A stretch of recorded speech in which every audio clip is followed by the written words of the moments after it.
पिछले चंद घंटों के अंदर हैवी बहुत बड़ी तादाद में Boeing C-17 globe master, basically कोई फाइटर जेट नहीं है, ये हैवी मिलिट्री ट्रांसपोर्ट एयरक्राफ्ट है जो फौजियों को ले जाने के लिए tanks, missile, air defence system, इसके अलावा लॉजिस्टिक सप्लाई, तमाम चीज़ों के लिए इस्तेमाल होता है।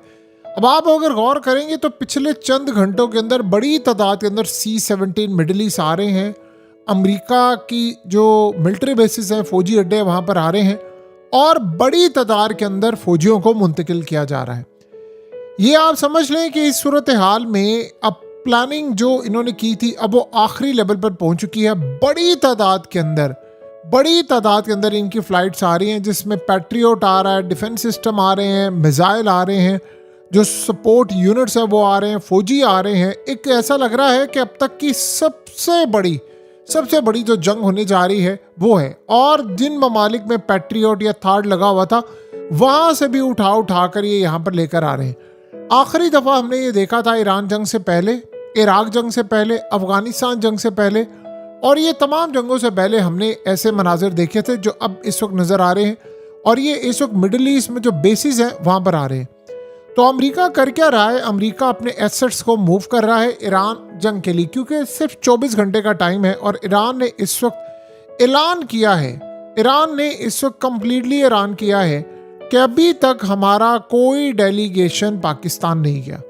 यानी आप अंदाज़ा यहाँ से कर सकते हैं कि 24 घंटे के बाद क्या सूरत हाल होगी, क्या मामला होगा, ये बात अभी तक किसी को भी नहीं पता। क्या सूरत हाल हो सकती है, क्या लड़ाई हो सकती है, कितनी तबाही हो सकती है, किसी को नहीं पता। लेकिन फौज धड़ाधड़ इस वक्त वहां पर पहुंच रही है। देखिए, ये पहला मौका है इस वक्त। इजराइल और अमेरिका ने इस वक्त फुली लोडेड कर लिया अपने आप को, और शायद जो अभी तक हमने जंग देखी है ये उसका अशरे अशीर भी नहीं होगा। जो हमने अभी देखी है उसका अशरे अशीर भी नहीं। यानी इतनी बड़ी तादाद में अब बमबारी होगी, अब जंग होगी, और ईरान इस वक्त तैयार बैठा हुआ है क्योंकि ट्रम्प ने कह दिया है कि मैंने तो स्ट्रेट ऑफ हॉर्मुज़ ओपन नहीं करना। और सबसे बड़ी बात यह हुई है कि ईरान के जो स्पीकर हैं उन्होंने क्लियरली कह दिया है कि अमेरिका भूल जाए कि अगर उसकी मंशा के मुताबिक वो मुज़ाकरात होंगे ना, मरने के लिए तैयार बैठे हुए हैं, मारने के लिए भी तैयार बैठे हुए हैं। हमने जंग का बिल्कुल सिग्नल इस वक्त दे दिया है, हमारी उंगलियां इस वक्त बटन्स पर है, ट्रिगर पर है, हमने अटैक कर देना है। हमने नहीं किसी को देखना कि क्या होगा क्या नहीं होगा, हम अटैक करने के लिए इस वक्त भरपूर तैयार बैठे हुए हैं। तो अब आप यहाँ से अंदाज़ा कर लें कि ईरान की जानिब से भी इस वक्त एक्सट्रीम हद क्रॉस हो चुकी है, अमेरिका की जानिब से भी इस वक्त एक्सट्रीम हद क्रॉस हो चुकी हुई है। और फिर इस सूरत हाल में जो सबसे बड़ा मसला ये है कि कहा जा रहा है कि जी JD Vance पाकिस्तान के लिए निकल गया है, ईरान कह रहा है मुज़ाकरात के लिए पहुँच ही नहीं रहे, और ईरान के जो लोग कह रहे हैं वो कह रहे हैं इजराइल हिट करना चाहता है मुज़ाकरात करने वालों को। यानी एक अजीबो गरीब क्यास है जो किसी को समझ ही नहीं आ पा रहा कि मामला कहाँ जाना है, तेल की कीमत कहाँ जाएगी, क्या रिएक्शन आएगा, क्या सूरत हाल होगी, किसी को कुछ नहीं पता। देखिए, पिछले तकरीबन आप समझ ले कई हफ्तों से ट्रम्प ये बात कह रहा है। वो कह रहा है कि ये जो जंग है वो ख़त्म हो गई है, ये जंग ख़त्म हो गई है और मुकम्मल तौर पर ये तबाही हो रही है। ईरान ने कहा है कि हम इसी तरह के उन्होंने वर्ड इस्तेमाल किए कि ट्रम्प की बकवासियात को हम उस पर किसी सूरत अमल नहीं कर सकते। अब वो ये कह रहा है कि असल में ट्रम्प जानबूझकर डील को ख़राब कर रहा है, और जाहिर सी बात है उनका इशारा इजराइल की जानिब है कि जब हमारे साथ ट्रम्प ने बात की थी कि आप स्ट्रेट ऑफ हॉर्मुज़ ओपन करें और उसके बाद स्मूथ चलने थे, तो ट्रम्प ने कहा था वो भी पीछे हटेगा। अचानक से जब उसने अपनी फ़ौज भेजी है तो इसका मतलब है कि ऑर्डर कहीं और से आया है, ऑर्डर अमेरिका के अंदर नहीं आया। क्योंकि अमेरिका के जर्नल तो इसको कह रहे हैं कि आपने जंग नहीं करनी, अगर आप ये जंग करेंगे तो भरपूर तबाही होगी, बहुत बड़ी तबाही होगी, इतनी तबाही होगी कि जिसका तसव्वुर भी नहीं किया जा सकता। आज टकर कार्लसन कहता है कि मेरी ज़िंदगी की बड़ी गलतियों में से एक गलती यही थी कि मैंने ट्रम्प को इलेक्शन जीतने में मदद की। उसने कहा कि मैंने ये सोचा था कि बंदा जंग नहीं करेगा जिस तरह से हम सबसे वादा किया था।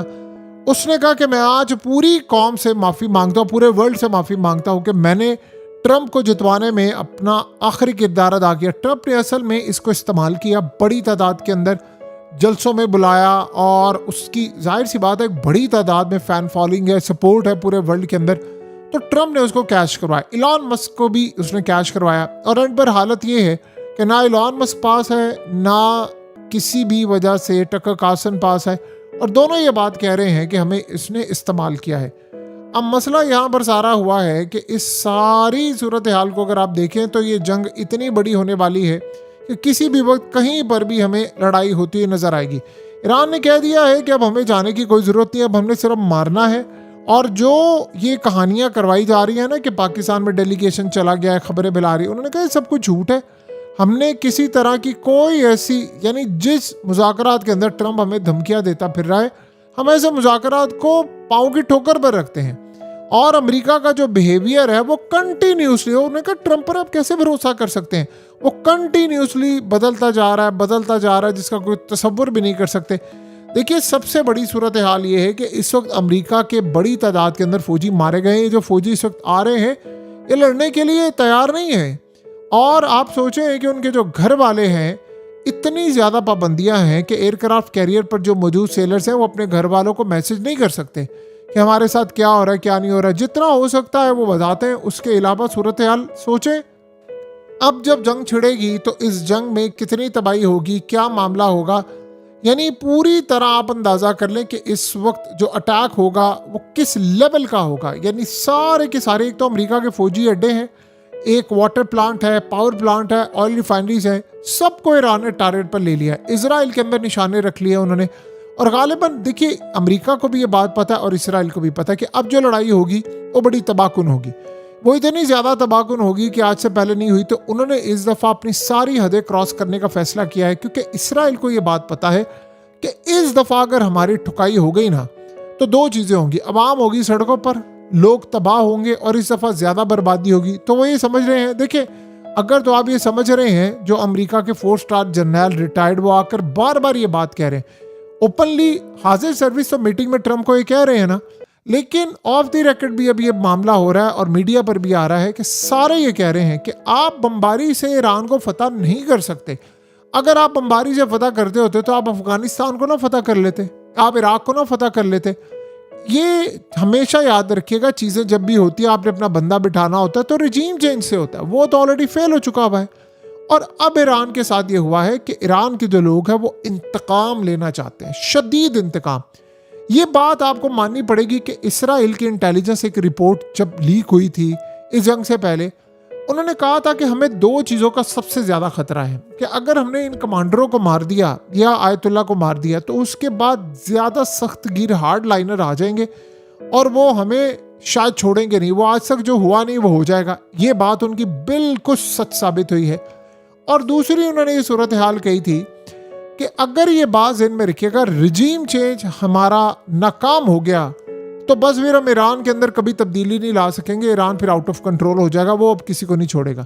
और ये भी बात उनकी बिल्कुल ठीक थी। दोनों बातें बिल्कुल ठीक साबित हुई हैं कि रिजीम चेंज अगर नाकाम हो जाएगा तो हमारे साथ ये सब तबाही होगी। लेकिन इजराइल को इतना यकीन था कि ऐसा कुछ भी नहीं होगा, हम कामयाबी हासिल कर लेंगे और सारी सूरत हाल सब कुछ होने की सूरत हाल बेहतरी हो जाएगी। बहरहाल अब ये देखना है कि आने वाले वक्त में हालात किस जानिब जाते हैं, चीज़ें किस जानिब जाती हैं। और यही असल में वो वजह है कि मामलात काफ़ी हद तक ख़राब हो रहे हैं। देखिए अमेरिका का जो सबसे बड़ा चैलेंज इस वक्त ये बना हुआ है कि उनको इस सिचुएशन से निकलना कैसे वो इस सिचुएशन से निकलेंगे। अब अमेरिका के पास कोई रास्ता नहीं है सिवाय लड़ने के लिए। लग ऐसे रहा है कि जिस तरह एन मौके के ऊपर ट्रंप अटैक करना चाहता था, न्यूक्लियर बहुत सारी चीज़ें उनके जर्नैलों ने रोक दिया। हो सकता है अंदर से कोई इस तरह का मामला हो जाए, क्योंकि देखिए ट्रंप हो चुका है अनपॉपुलर। अगर उसको जर्नैल फारिग भी कर दें इस दफ़ा तो ये भी पॉसिबिलिटी है कि अवाम बड़ी खुशी हो तो जश्न मनाते हुए निकले। तेल की कीमतें ऊपर जा रही हैं, हालात बहुत ज़्यादा ख़राब है। सारी सूरत हाल का अगर आप जायज़ा लेंगे तो आपको ये बात समझ आएगी कि वाकई चीज़ें ख़राब हैं और अमेरिका इस पूरे खेल के अंदर कहीं भी आपको सरवाइव करता हुआ इस वक्त नज़र नहीं आ रहा। सो अब देखना ये है कि क्या वाकई इस तरह का मामला अमेरिका के लिए फिजिबल है, यानी क्या वो सरवाइव कर सकता है। बहरहाल अब देखते हैं आने वाले वक्त में हालात क्या बताते हैं। लेकिन एक बात तय है कि अमेरिका इस पोजीशन में इस वक्त नहीं है कि जहां पर वो इजराइल के कहने पर हर तरह की कामयाबी समेटे। ये जंग में अब देखिएगा अमेरिका का जितना नुकसान होगा आप और हम उसका तसव्वुर भी नहीं कर सकते। यानी इतना ज़्यादा अमेरिका का इस वक्त नुकसान होता हुआ नज़र आ रहा है। तो देखते हैं कि अब ये सूरत हाल कहाँ पर जाती है और कितनी तबाही होती है। लेकिन इजराइल का प्लान वही है कि मिडिल ईस्ट को रीशेप किया जाए, इनको आपस में लड़वाया जाए, ईरान के साथ भी लड़वाया जाए, आपस में भी इनको तकसीम किया जाए और फिर मैं राज करूं। देखिए कितना ज़्यादा अमेरिका के साथ इस वक्त उनका लड़ाई वाला मामला हो गया, लेकिन उसके बावजूद ये पीछे हटने को तैयार नहीं। तो साफ नज़र आ रहा है बड़ी जंग के लिए बंदे भेजे जा रहे हैं।